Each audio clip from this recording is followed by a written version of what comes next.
this time, please join me in welcoming to the stage Vice Admiral Peter Daly, U.S. Navy retired, publisher and Chief Executive Officer of the U.S. Naval Institute.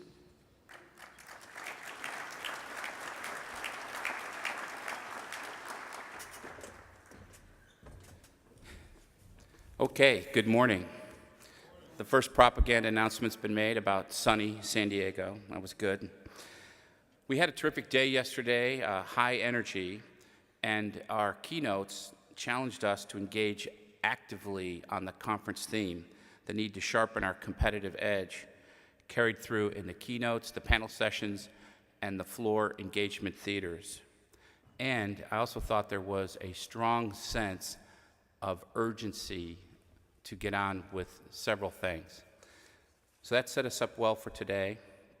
And it's now my great pleasure to introduce our morning keynote speaker, the Honorable Alan Shaffer, Deputy Undersecretary of Defense for Acquisition and Sustainment. From 2015 to 2018, Mr. Shaffer served as the Director of the NATO Collaboration Support Office. And prior to his time at NATO, he was the Principal Deputy Assistant Secretary of Defense for Research and Engineering from 2007 to 2015, serving twice during that time frame as acting Assistant Secretary. Before entering the federal government, Mr. Shaffer served a 24-year career in the United States Air Force in command, weather, intelligence, and acquisition oversight. Mr. Shaffer has earned multiple bachelor's and master's of science degrees. He was awarded the meritorious Executive Presidential Rank Award in 2014, the Department of Defense Distinguished Civilian Service Award, and the Distinguished Executive Presidential Rank Award in 2007 and 2015. Ladies and gentlemen, please join me in welcoming Secretary Alan Shaffer. Thank you, Admiral. Thank you. I always wonder who they're talking about when I hear the bio, because it sure doesn't sound like me. Good morning, everybody. How's it going? I'm going to start with a couple of comments, then I have some slides. You heard a couple themes yesterday. Return to great power competition. I very much like the CNO's challenge to us to talk about the conference in terms of how do we improve the ability to deter, defeat, and win. But as I was out here this morning talking to some of the people, I have another kind of sub-theme that I'd like to leave with you. So I represent now acquisition sustainment, the people who buy things too slowly and fix things too slowly. And the whole point of a reorganization about a year ago was to make things come out to the field, to the fleet, to the soldiers, to the airmen, to the Marines more quickly. So I'd like you to think about how do we set the new normal for delivery of operational capability to the people who are sending out into very dangerous places. And I kind of like that, the new normal. I don't want to be part of a system that takes 20 years to deliver a capability. I want to get there faster. So I'm going to talk about that a little bit. I also would like to echo some of the Admiral's comments. One of the real advantages of this type of event is getting out and networking, meeting people. And it seemed pretty sedate until I was walking in this morning, and I heard a couple of guys talking about going out last night, smoking a couple stogies and drinking bourbon and swapping stories. That's part of this too, and that made me realize I was at a largely Navy event. So let's go to the first slide.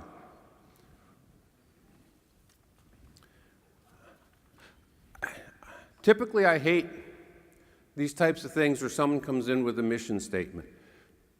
But I think it's important here, and those are all the words that are written.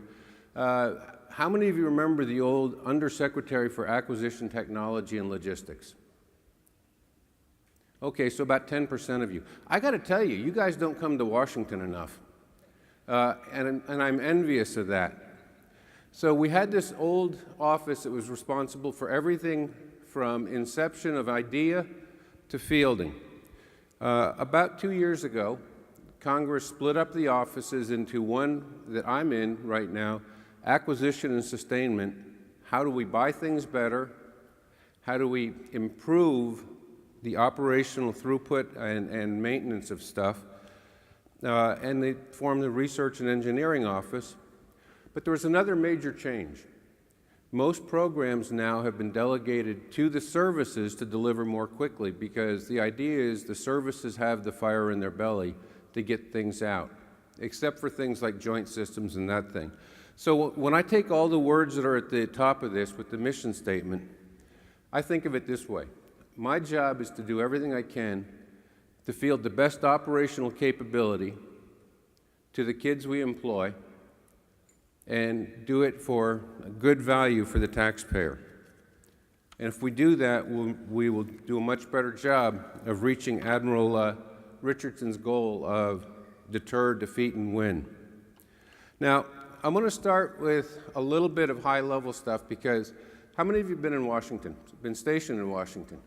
Oh, good. You have more people been stationed in Washington and heard of the offices. That's actually pretty good news. We actually have, I think, a really cogent national defense strategy. It was put out by Secretary Mattis. And in his first press conference, Acting Secretary Pat Shanahan was very clear. No changes to the priorities, no change to the strategy.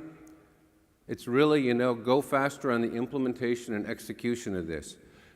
And the strategy is built really on 3 pillars, all of which are critical. Build a more lethal and ready force, strengthen alliances and attract new partners, and reform the department for greater performance and affordability. So I like to make these interactive. Anybody out there feel good with respect to the U.S.'s strategic position with regard to potential near-peer adversaries? Anybody uncomfortable? Anybody awake? Just trying to make this a little bit more interactive. The first part is really critical. We have spent 18 years equipping and fighting a counterinsurgency type fight. And as we've done that, potential other nations have really paid attention to the high-end capabilities that the U.S. had, and have figured out how to minimize the effect of those capabilities. So I look at this audience, naval audience.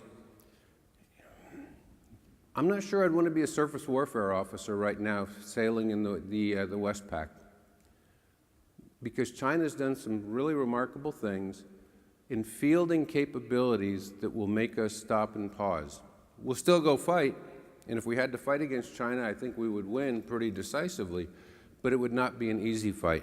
So we have to think about that. So why speed and delivery? Why are we focused on speed and delivery? Because we have to. One of the things I did in my previous tour in the Pentagon was help field the mine-resistant ambush protection vehicles. I was the executive director of the task force and got to report to Secretary Gates once a week for an hour at a time. That wasn't a pleasant experience. But we fielded 28,000 vehicles in 4 years. We can buy things fast. We can field them fast. It just takes some incredible focus, and it takes the operator and the acquisition folks and the technicians to come together and decide what you need and what you don't need. So although I don't have it in here, for this particular community and the people I'm talking to here now, always challenge requirements. You want to have a small set of requirements to build things from. So how many folks get the sense that we have too many requirements for the things that we're buying and buying for our kids? Okay, about 10–15%, to include the Admiral who was responsible for those for a number of years. I look at the requirements documents coming out, and we were over-prescribing systems. We're trying to get to a more rational set of requirements. But I want to leave you with a story. And if you think of nothing else coming out of this, it's an old story now.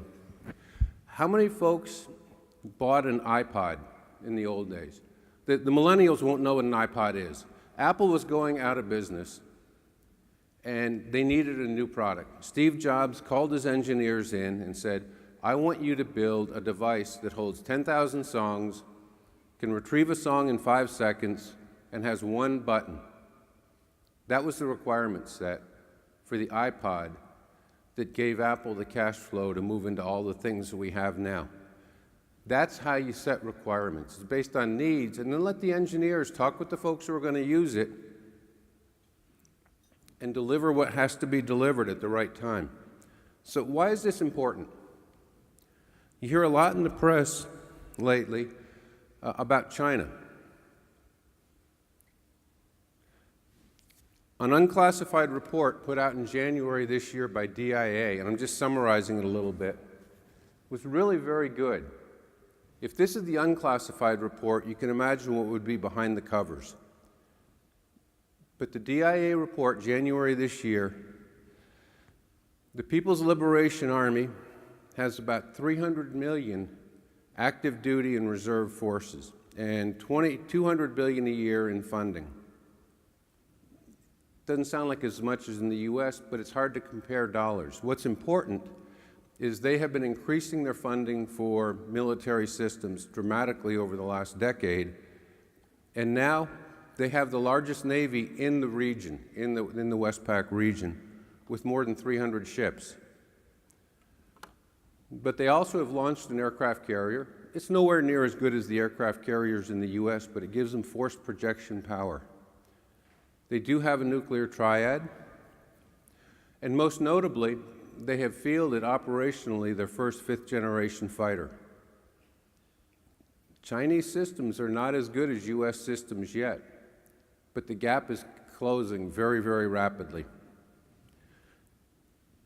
Part of the Chinese doctrine is having an active missile force. Any Navy people worry about the Chinese missile force? Okay, maybe 10 people. Really? Really? So if you can go to The Economist and get this, China has operationally fielded medium-range ballistic missiles that can range out as far as Guam. And there's a doctrine, and they have enough in their inventory, so they're not going to come at you one at a time. So if you're in a surface fleet, a surface ship, and you have to deal with an incoming salvo of 8, 10, 12 missiles, you going to be comfortable? I would not be. That's a daunting challenge. And that will affect how we think about the fight. And that will affect where we're going in the future. And we have to develop counters to that so we can continue to provide freedom of navigation. And this is about more than just military. This is about economic. If you remember, Admiral Richardson yesterday talked about elements of diplomacy, elements of military power, and elements of economic power. I look at the U.S. naval forces as the first bastion, the first line of defense for U.S. and allied economic strength in the world. If you don't have freedom of navigation, things change. So I think that the understanding where China is going with their missile force is incredibly important. The other thing that we have to worry about with China, and with, to some extent, Russia and other nations, is technological advancement. The Chinese have targeted certain technologies to insert them into operational capability. And it's important. Now, I was not here yesterday, but I understand that Undersecretary Modly was talking about artificial intelligence, or almost implementable. I share with his opinion of the phrase artificial intelligence. Anybody love artificial intelligence? Okay, a couple, that's good. Keep loving it, but make it understandable. Okay?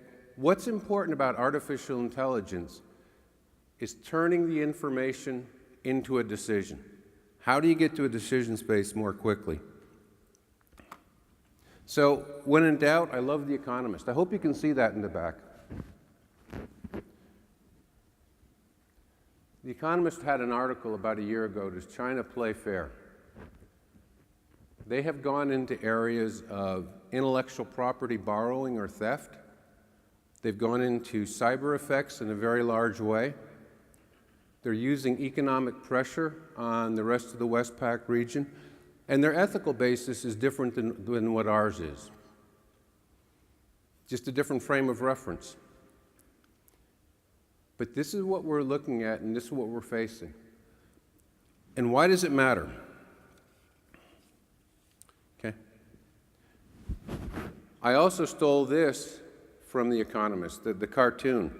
And this was about just about a year ago, where the title of the Economist that week was The Coming Digital Battlefield. Okay, so my job is to field, or help field, planes, armored vehicles, ships, but also the enablers. Without those enablers, we will not be nearly as effective in fighting. And one of the biggest enablers is digital supremacy. Who can turn knowledge into decisions most quickly? So I say frequently, and it's my first bullet up here, 100 years ago, wars were won by the folks with the biggest biceps. That's not the future. The future is who can get to the right decision most quickly. And what enables decisions? Turning a lot of data over to algorithms to crunch it to help give a decision. What most people call artificial intelligence. It's not a panacea, it's not perfect, it's not everything, but the concept of turning data into the right decision more quickly, or more importantly, pointing out when something is going south, is incredibly important. So artificial intelligence, what most people call that, will help speed decisions. It improves with more data, and it will give an economic leverage. So remember, we're talking about a strong military to preserve economic freedom of movement. Artificial intelligence will give someone an advantage in the economic area. Lots and lots of limitations. Most notably, haven't found a system yet that thinks as well as a human. And I think it will be a very long time until we get there. I also think that the things that drive a lot of the artificial intelligence development, the economic, the commercial aspects, are not what drive the U.S. military. What drives us is being able to win or deter and then win in a combat. Go back to Admiral Richardson's comments. But I want to talk about this for just a minute because we are not the only nation working for digital supremacy. From the 13th five-year plan, and can you see that in the back? Okay, good. The quote on the bottom, I think, is incredibly powerful and tells you where China, one of the rise of the great competitors, is going. It'll advance an ambitious multi-billion-dollar national agenda, China will, to achieve predominance in its critical technology domain. China's going all in on the digital environment. They're going all in on turning data into decisions. It's kind of a big deal. It is to me, because these are the things that will enable the platforms that we're buying. But it's not just China. And don't care what you think about him, but Mr. Putin can really sometimes just take the wonderful words of the Chinese and get it right down to the bedrock. Putin said, whoever becomes the leader in the sphere of artificial intelligence will become ruler of the world. Might be a little bit of a hyperbole, don't know. But these are the people who we have to think about as potential near-peer competitors in both the military, the economic, and the political realms. And then we've got to take these new technologies and put them into actionable systems that we're fielding for our young men and women. Now, I'm going to go through a few more things before I get into what my boss's priorities are. And I'm going to do this for a reason. By 2026, I want to hear if there's any guesses. What's going to be the largest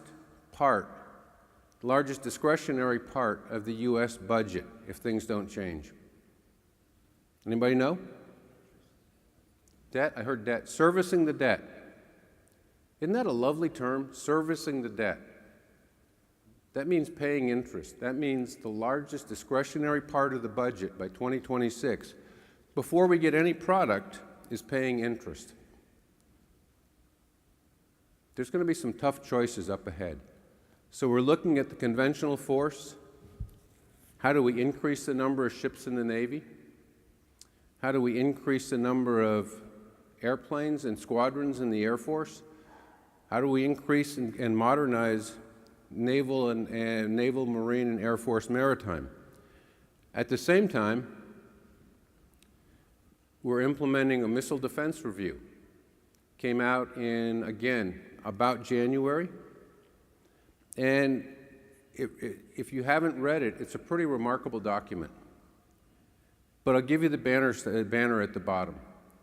The goal from the White House and the administration can be summed up as defeat any missile, anytime, anywhere. That's a pretty daunting task. Anybody think it's going to be done cheaply? It's not going to be done cheaply. And yet this is one of the primary pillars of our national security strategy. At the same time, last year we published a nuclear posture review. And the bars at the bottom show the total investment in the nuclear triad as a percent of, got to make sure I get this, percent of defense budget. So back when we were first putting in the triad, back from just following the Second World War, quite a bit of the national budget, or the defense budget, went to creating the nuclear triad. But we've lived through a period of 15 years where the nuclear triad has only cost about 2.5% to 3% of the defense budget. With the modernization of the Air Force's next generation bomber, with the Columbia class, with the next generation of surface-based missiles, we're projected to go up to somewhere between 6% and 7% by the end of the next decade. So now do you see why we have to have urgency and acquisition and what we're buying and efficiency and get there? Remember, you put these things together. Biggest discretionary part of the budget, service the debt. We're going to have enormous pressure on reducing the debt, which means that defense spending, I'd like to tell you it's going to keep going up. I'm not terribly optimistic. We're implementing a whole raft of new systems. We're growing our force. We heard Admiral Bill Lusher yesterday talk about the analytic basis of the Navy budget. Absolutely critical. We got to figure out where we get our best bang for the buck. So we're modernizing the force, we're growing the force, we're implementing the missile defense review, and we're just about to start chunking into big dollars in the nuclear posture review. At one point in my career, I was a programmer. That's Pentagon speak for people who put together budgets. I'm kind of glad I don't have to do that in the next decade. This is a really daunting problem. So why does that matter to you? It means there's going to be a competition for ideas. It means we have to develop the new normal. And thank you for giving me the line today. We have to develop the new normal in acquisition to make sure that what we buy we field quickly and not necessarily 100%, but things that are effective. You know, one of the things that really drives up cost in acquisition programs is time. Time is money. If we can start to reduce the cycle time on what we're delivering, we'll do a little bit better. So I want to close by giving you the more detailed priorities of my boss. So I work for Ellen Lord, who is the Undersecretary for Acquisition and Sustainment. I'm her deputy. And she published a number of priorities earlier this year. So remember, I said we've changed the way we're doing business. We're letting the services decide milestone decisions for acquisition programs in the service domain. Great idea. Her job, my job, is to figure out how do we get capability out more quickly with a lot less, and I will use the phrase wasted money, and I don't want that to sound pejorative because no one wakes up in the morning saying, geez, how can I waste government money today? But we've got to figure out how to identify very quickly when programs are going off the rails. And we've got to be willing to kill programs rather than spend a lot of money if something's going to be beyond our capacity. So that's why you heard yesterday with the Undersecretary, and you'll hear from Hondo Gertz, the whole concept of prototype to buy down risk, prototype when it's cheaper, and figure out what you're going to buy, and then when you actually go into acquisition, reducing the cycle time. Now, who's critical in that process? I heard program managers, operators, subject matter experts, okay. So you know what I'm hearing? To go faster, to field the right thing, it's a contact sport. We're not playing baseball here. We're going out full contact. And it's got to be full contact with the operators, people who've been out who are going to use the stuff, with the wild-eyed scientists who come up with the ideas, with the engineers who figure out what's in the realm of the possible. And we got to do that together. And as painful as it is, for each of those communities, I need operators who can go talk to technical people, and I need technical people and engineers who can go talk to operators. And we all got to give a little. We all got to find compromise, because at the end of the day, it's what are we fielding, what capabilities are we fielding for the people in the field at the lowest possible price. I heard Bill Lesher up here yesterday talk, Admiral Lesher, about putting together the budget and having some of the arguments they had where someone came in and said, I need 100% of my requirement. I only have 95% now. And the question coming back is, what's that last 5% do in a fight? We've got to be able to answer those questions, and they're hard questions to answer. So, I'm going to go through Ms. Lord's priorities quickly, because I really would like to open this up to questions. I should have started before I go into her priorities. I'm just kind of curious. How many people out here are taxpayers? Okay, I got about 5 people who didn't raise their hands, so we got the IRS in the back. We're all taxpayers. What should matter to you as a taxpayer in national security? Getting the best capability we can for our young people who are going to deploy into very bad places for the best possible dollar. And folks, that's a contact sport. So, very quickly through Ms. Lord's priorities, significantly improve the F-35 program execution. I will tell you that she spends roughly 25% of her time on JSF. We're having some success in driving down the projected sustainment costs, but this is an expensive, expensive airplane. And it's going to take, remember I talked about the different parts of modernization and nuclear defense, nuclear posture review and missile defense review. Conventional source, the amount of money we are spending on the JSF dwarfs almost all other programs in the Defense Department. If we can knock 10 or 20% of the cost out of that, we'll have a lot of additional money left to help pay off the national debt and deliver more capability. Second priority, drive the nuclear enterprise reforms to keep modernization on track. So we're just now gearing up.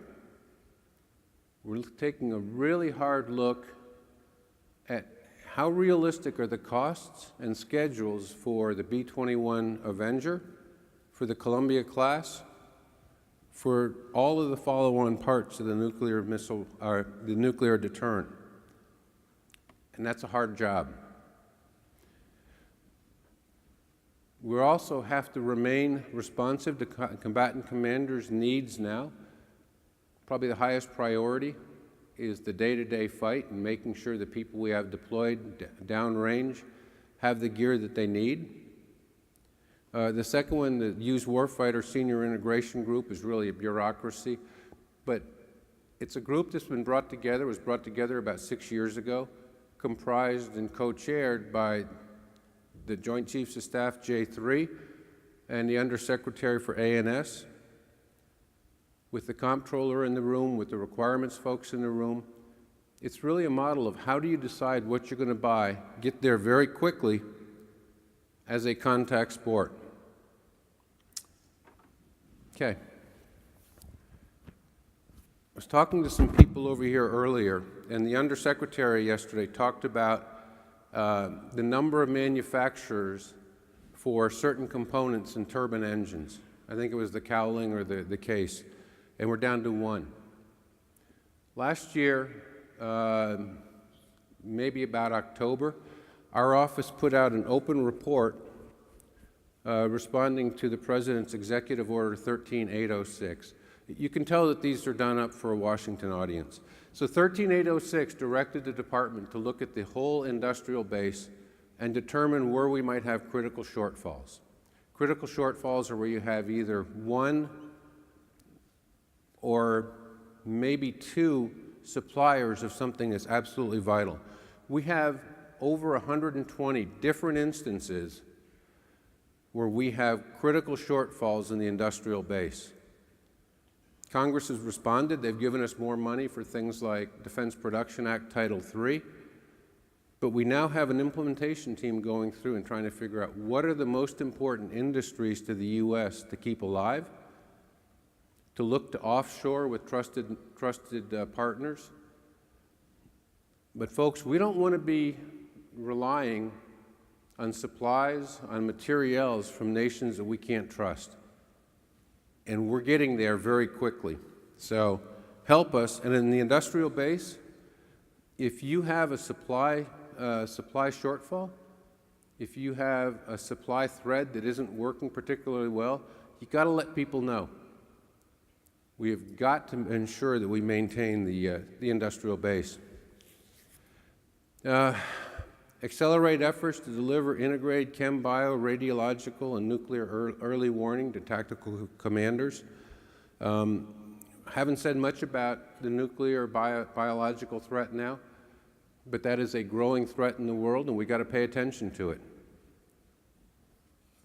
And then Ms. Lord also wants to support building partnership capacities in CENTCOM primarily, and using foreign military sales to reinforce joint and international lethality.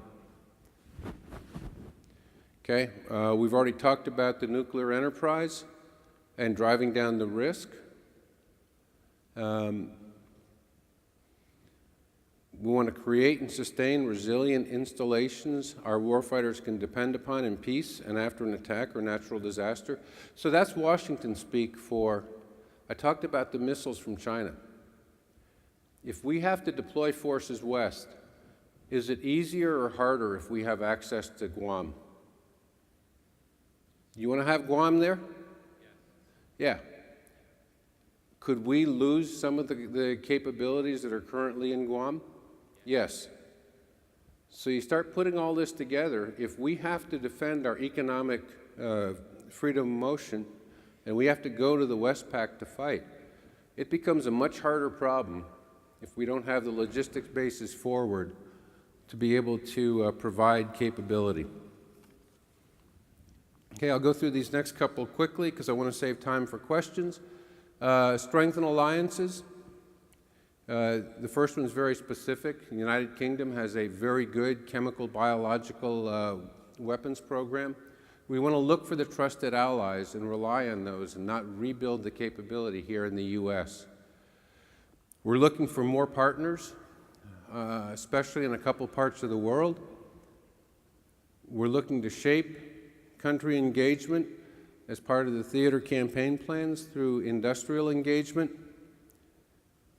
And we're looking for new security provisions in international cooperative arrangements.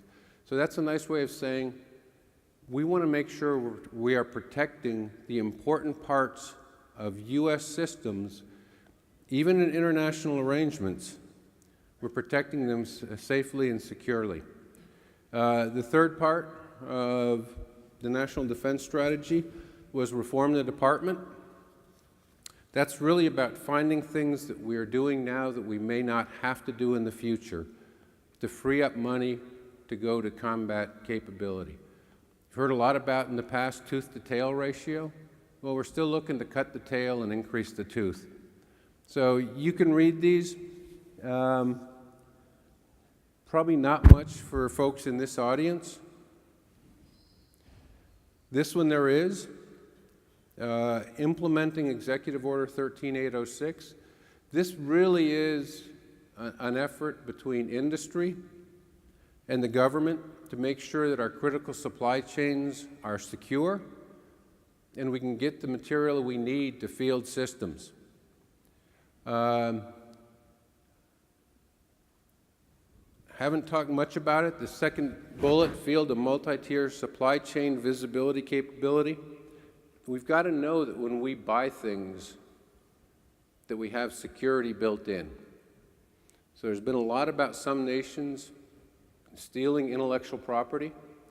There's been a lot about some nations putting in listening devices into things like handsets for 5G systems.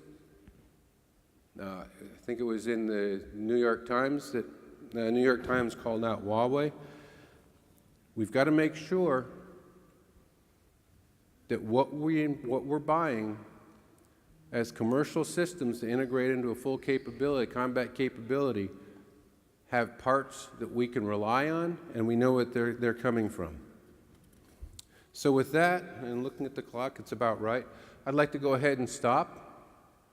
I don't have my get off the stage slide, but if you leave or get nothing else from me, it's we have a challenge.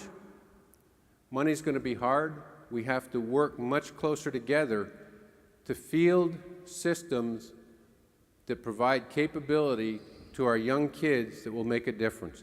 And with that, I'll open it up to questions, and hopefully there's some questions. Otherwise, we'll have the IRS come in here. Questions? Anything, anybody? Good morning, sir. Oh, good. Thank you for your comments and remarks, and I really appreciate what you came to say today.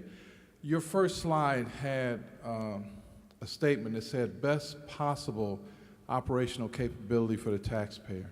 Yep. And I wanted to ask you, we've heard a lot of speakers talk about agile development. Yep.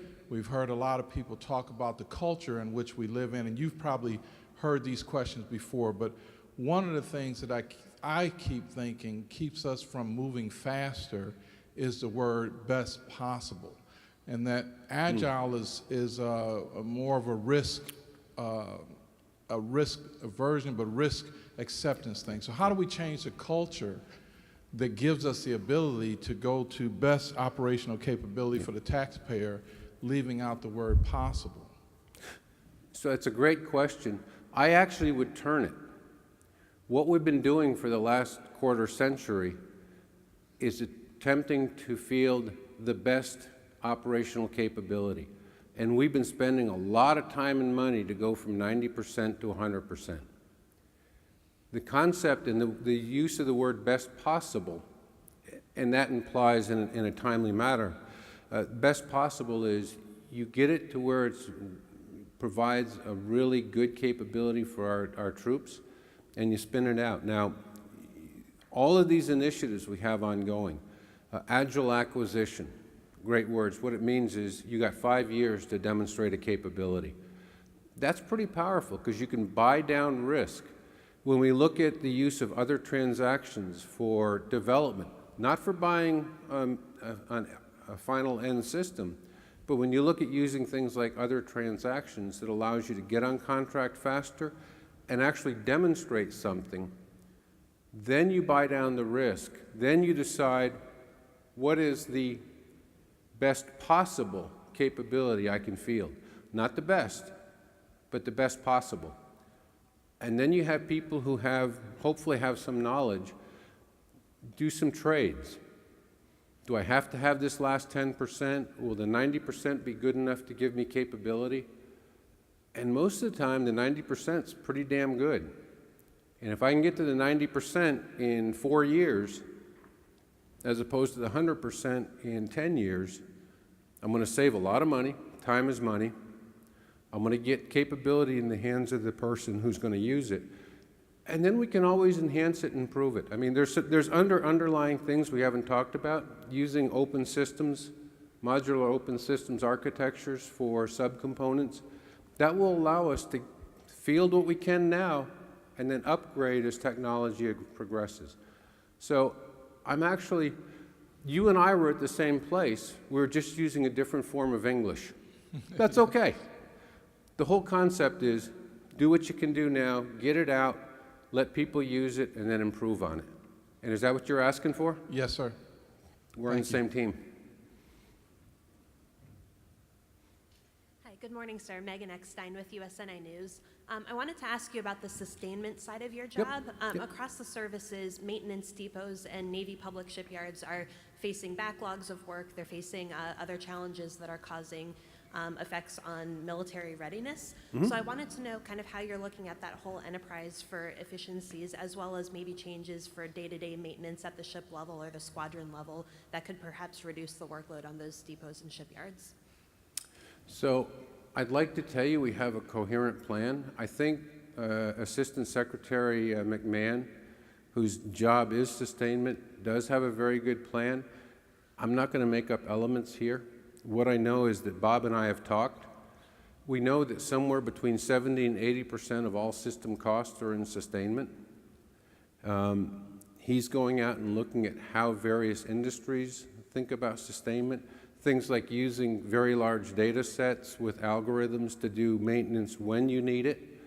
But we still have to get after some of the challenges of legacy systems. So when we keep systems operating for 20 years, the electronic components that we have inside are based on chips that you can't buy anymore. So it's a very complex issue. I wish I had a good answer for you. What I'd say instead is that if you have a chance, and if you come to Washington, sit down with Assistant Secretary McMahon. And he's got some really good ideas and good people working for him. But again, the best ideas aren't going to come out of the Pentagon necessarily. They're going to come out with the kids in the field who are maintaining the equipment. They're going to come out of the depots. And then we have to look at how do we think about where can we reduce cost? And I'll tell you, we're looking at it, we're thinking about it. I don't have an answer for you. Thank you. You bet.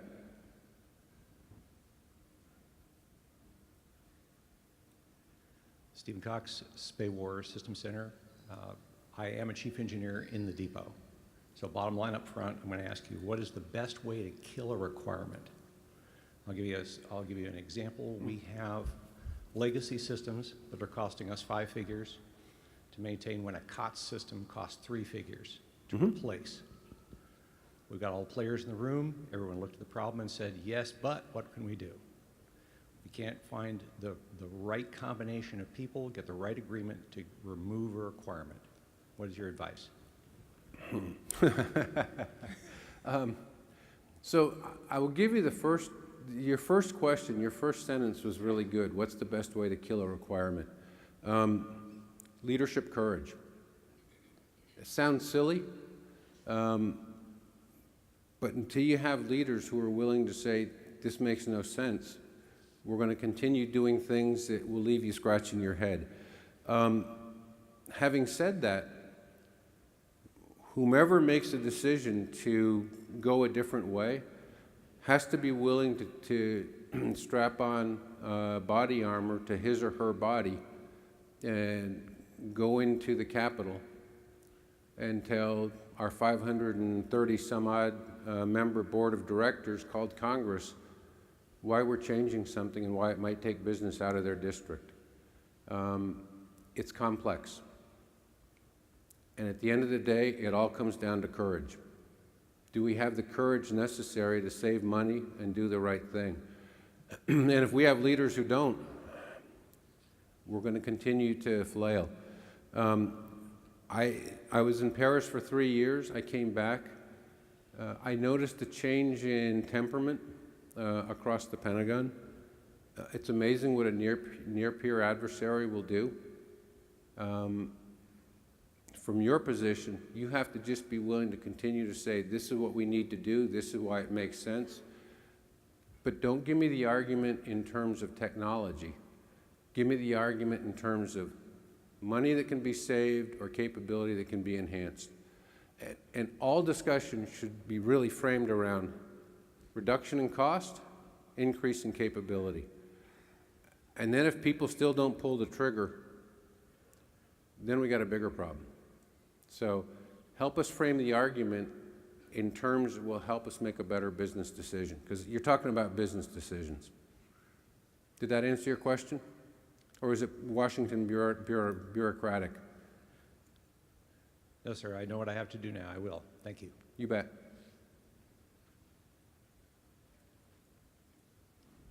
Sir, Justin Katz, Inside Defense. So you said that you're not terribly optimistic about the idea that the defense budget is going to grow in future years. Mm-hmm. So I guess I wanted to ask you to go one step further on that, which is, what does that mean for the Pentagon, for DoD? Because as I'm sure you're aware, there's no shortage of studies, analysis, punditry, yep. Yada, yada, yada, that's saying defense needs more money. Mm-hmm. So I will answer your question two ways. This will prove I'm from Washington. I believe defense needs more money to do what we're being asked to do. Short of that, it will take, and again, this was Admiral Lesher pointed out very nicely yesterday, it will take a much stronger effort in analyzing the impact of the various systems. And the ones we pursue most rapidly are those that will provide the biggest capability enhancement. I mean, at the end of the day, Defense Department's no different than coaching a basketball team, okay? If I'm coaching a basketball team, my objective is to get the best performance out of the people I have. That's what we want to do in the Department of Defense. I may not be able to change the people I have. I may not be able to change the budget, but I can work very hard on getting the best aggregate, across-the-board capability for the amount of money we have. I'm going to continue to advocate for more budget. I'm not terribly optimistic I'll get it. So that means we have to be looking at now what systems are most important to deliver the capability we need. And I'm guardedly optimistic we're getting there, but that's a hard problem. Doing a really good risk-based operational analysis is hard work. Thank you. Yep. Good morning, Mr. Secretary. Thank you. I'm an old surface warfare officer, so going back to your original question about Guam and the destroyer, yep. I'd much rather be on the destroyer than Anderson Air Force Base. Okay. Yeah, but the golf course is better at Anderson. Right. With your comments about cost and capability, and I think there's another part of the triad, which is schedule. Mm-hmm. And it really gets to a culture within the acquisition community. And I'm the guy that mentioned made the comment about program managers. And I think program managers were brought up in a culture of it's all about cost and it's all about schedule. Right. And the first thing that goes away is capability. We witnessed this. I've witnessed it over the last 30 years in the Navy. What are we doing to change the culture inside the acquisition community? So I think the changing of the culture is coming about with some of the statute that Congress put in place, letting us do more prototyping, letting us do more, letting us use other transactional authorities. There's a very important piece of legislation, Section 804, I think it was a couple of years ago, it's called the middle tier of acquisition, where you can do away with a lot of the bureaucratic things that most program managers have to do if you can field a capability within 5 years. Those types of things will go about changing the culture, I think, because all of a sudden, speed and agility are becoming as important as cost and schedule. And it's an experiment. I mean, I can't look you in the eye with 100% certainty and say it will work, but going to more prototyping, going to more rapid spins on acquisition should change the culture. And if it doesn't, we're going to have a real big problem, because we now have an urgent challenge that we have to face. Help me change the culture. Change it in your corner of the world. Sorry, I don't have a better answer. Sir, thank you for your presentation. My name is Jonathan Albaum, and I work at a company called Veritas Technologies. We focus on data, and I really appreciated your comments about being able to take data and lots of data sets, turn that data into knowledge to drive decisions. What I find as I work with different programs and different individuals, that nobody in organizations, people don't often understand what data they have, how many copies of data they have, what is the right data. And underlying all of that is a need for some sort of comprehensive data management strategy, some approach. Can you speak for a few moments about activities related to establishing that strong foundation to do what you were describing and what our rivals are doing? Thank you. So there's a couple of answers to that. First, within our office, we actually have stood up an office to think about data management and data management strategy. What data do we need? How are we going to use it? Second, I'm optimistic because and this will show I'm a dinosaur, but there's this new field of study in many universities called data science manager, data sciences. We've hired a couple of those young people, and they're really helping us think about how do we look at data. I mean, we have to worry about the storage architecture, the retrieval architecture, all of that. But at the end of the day, it has to start with what data do we need and what are we going to do with it. We shouldn't collect stuff we're not going to use. So we need to think about more up front the data we're going after. And that's the purpose of this data management office. And I'm sure we're not going to get it 100% right. But I absolutely agree with you that as we're going to a digitized world, data is supreme, and we got to really think about it hard. I would also offer that all the copies of data that get traded around the DoD creates opportunity to streamline that process and have fewer copies. It's hard to get at what the current data is when there's lots of things that look similar. So thank you for your absolutely. comments. So I guess the only thing I'd say is we're not there yet, but the fact that we have some people working on it gives us a better chance than if we had nobody working on it. Thank you. One more question. Good morning, Mr. Secretary. Steve Alonzo, Marine Electric Systems. We don't have just two suppliers or one supplier. In many areas, we have no suppliers. Correct. I sit on weekly calls where different commands, different organizations talk about it, ask my company how I can reverse engineer 1, 2, 3, in one vendor's case, 700 different products you can no longer get. There's no money, and none of these commands believe they have the authority. Where does that authority lie, either in OSD or in the Navy? So my Office of Industrial Policy has the responsibility to pull it all together. But at the end of the day, I think the authority starts with the service secretaries and the Secretary of Defense, and it trickles down as far as they have the courage to let it trickle down. and I can't speak in your particular case who has the authority, but it starts with identification. You notice one of the priorities is implementation of the Executive Order 13806. Implementation talks about what specific steps are we going to do to make sure we have access to certain pieces of equipment. And in some cases, the industrial sector may be too far gone, and the answer might be we have to come up with a whole new set of systems, capabilities, but at least we have someone looking at it.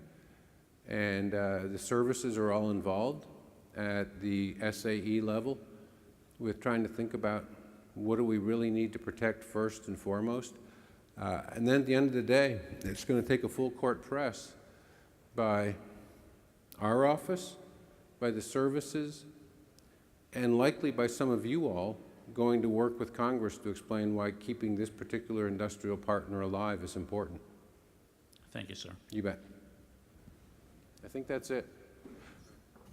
Folks, thank you. I hope it was helpful. Go out and find the people to smoke the stogie with and drink the bourbon and talk about what you're doing, because I need you to go fast and I need you to help us deliver to the kids that are going to use it. So thank you. Yeah. Secretary Shaffer, thank you. It strikes me that your portfolio is extremely important to the success and to the theme and the mission of our conference, and we really appreciate you taking the time to come out. We've got a Naval Institute press book, Learning War by Trent Hone. It's got an FC bookmark inside. It's a small token of our appreciation, and we thank you. Terrific. Let's give another Thank you, hand. Admiral. Thank you.